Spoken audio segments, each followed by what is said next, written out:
রাখবে।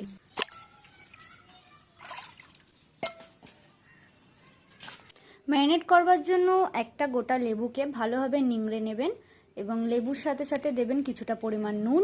ব্যাস, আর কিছু দেওয়ার প্রয়োজন নেই। এইভাবেই ভালো করে মাখিয়ে নিয়ে এটাকে আপনারা ম্যারিনেট করে রাখবেন। ম্যারিনেটটা যতক্ষণ করে রাখবেন তত বেশি ভালো হবে। মা ঠিক সকাল 11টা নাগাদ ম্যারিনেটটা করে রেখেছিল, আর সেই গিয়ে বিকেলবেলা এটাকে করেছিল।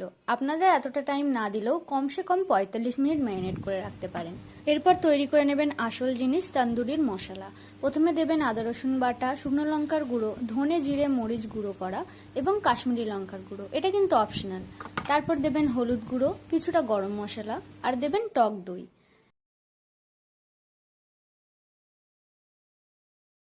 টক দইয়ের উপর থেকে দেবেন কাঁচা সরিষার তেল।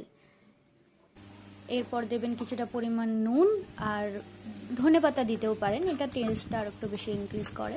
দিয়ে এটাকে ভালোভাবে মিশিয়ে নেবেন। তৈরি হয়ে গেল আপনাদের তন্দুরের মশলা। এটা কিন্তু খুব সহজ তৈরি করা। ব্যাস, এবার ম্যারিনেট করে রাখা আগে থেকে লেগ পিসগুলোকে ভালোভাবে এই মশলার মধ্যে মাখিয়ে নেবেন।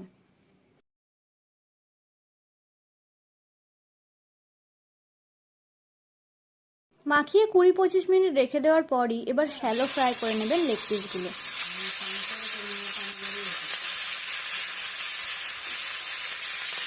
ভালোভাবে উল্টে পাল্টে কিন্তু শ্যালো ফ্রাইটা করতে হবে, বিকজ এখানেই অর্ধেকের বেশি চিকেনটাকে আমাদেরকে গলাতে হবে।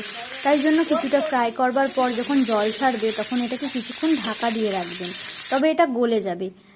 কারণ যদি আমরা এখন এইটাকে না গলাই তাহলে তান্দুরে দিলে তান্দুরের স্মোকি ফ্লেভারটা আসবে, সেটা জিনিসটাকে ওপর থেকে পোড়াবে, কিন্তু ভিতর থেকে এটা ভালো করে গলবে না। তাই এই স্টেপটা অনেকটা বেশি ইম্পর্টেন্ট। এইখানেই আমাদের প্যানের মধ্যে আমাদের চিকেনটাকে অর্ধেকের বেশি গলিয়ে নিতে হবে, তবেই জিনিসটা ভালো হবে, না হলে ভিতর থেকে কাঁচা থেকে যাবে। ব্যাস, এবার শুরু হলো আমাদের তন্দুরি চিকেনের মেন স্টেপ।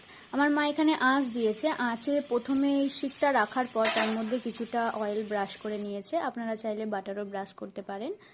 এর উপর দিয়ে আগে থেকে ফ্রাই করে রাখা চিকেনটা দিয়েছে, দিয়ে তার উপর দিয়ে যেই মশলাটা ছিল ম্যারিনেটের, ওই ম্যারিনেটেড মশলাটাকে কিছুটা উপর থেকে মা দিয়ে দিচ্ছে, যাতে জিনিসটাতে মশলার পরিমাণটা বেশি থাকে। যেহেতু ফ্রাই করার সময় অনেকটাই মশলা তেলের সাথে চলে গেছে, এরপর জিনিসটাকে ভালো করে পুড়িয়ে নিতে হবে। একই সাথে অন্যদিকে বাকি লেগ পিসগুলোকেও মা ফ্রাই করে নিচ্ছে। এদিকে তন্দুরে রাখা চিকেনটাকেও উল্টে পাল্টে ভালোভাবে আপনারা পুড়িয়ে নেবেন, যাতে স্বাদটা ভালো আসে।